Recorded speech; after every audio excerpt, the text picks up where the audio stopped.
আমরা কিন্তু চলে এসেছি রাসমেলাতে।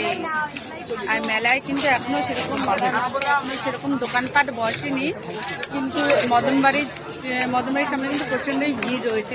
দেখো ভালো ভিড় রয়েছে, তারাও দেখাই। এই যে দেখো, এটা হচ্ছে মদনবাড়ির ওদিকটা। যে যান সৃষ্টিকালে সেই জীবগণ পুনর্বার আমি সৃজন করি পুনর্বির কোমা। হে অর্জুন, ইহা তুমি জানো মতিমান, স্বীয় প্রকৃতিতে আমি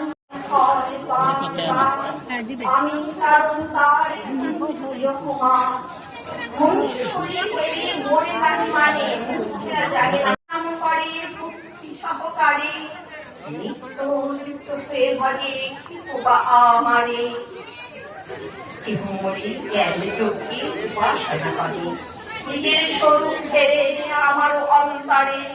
কেহ দাস রূপে কেহ ভাবে ভিন্ন রূপে আদিত্য রূপে কেহ কেহ বিশ্বরূপে অগ্নিষ্ঠম চোদ্দ জানা আমি স্মৃতির সে পঞ্চযজ্ঞ আর যত আমি চোখের ঋতম আর পাতায় আমি অগ্নি আমি সর্বপ্রাণ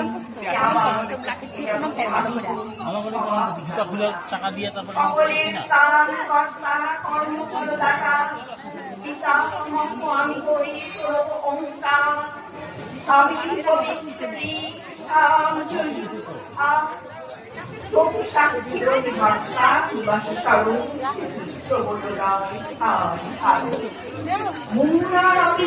সবই আমি করি আমি সংসারে বেরোই আমি প্রয়োজনে সৃষ্টি আর আকর্ষণ করি আমি জীবন আর আমি মৃত্যুমুখ সূক্ষ্মতম আমি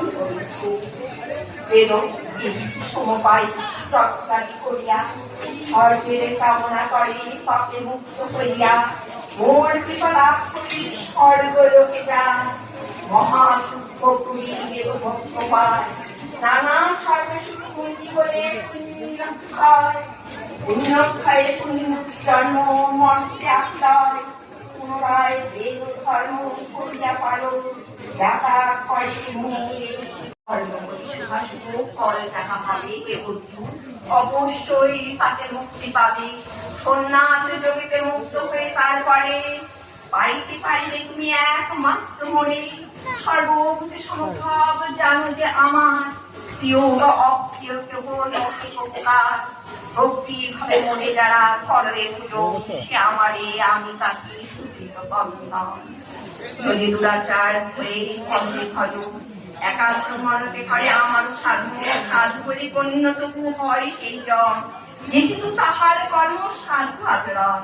যদি কোনো দুরাচার ভজে আমার সর্বশীঘ্রে সেই নিত্য শান্তি পায়। সত্য কহিও হে পার্থ পারি যে বলিতে মোর ভক্ত নষ্ট না হয় মধ্যে নিজ করে জন্ম হোক নাকি ক্ষতি তার হোক বৈশ্য যেবা করে কৃষি ব্যবসায়। সমর্পণ মোর উপাসনা করু দিলাম প্রাণ মন এইভাবে করে পার্থ মত পরায়ণ আমাকে। সেই সাথে আমাদের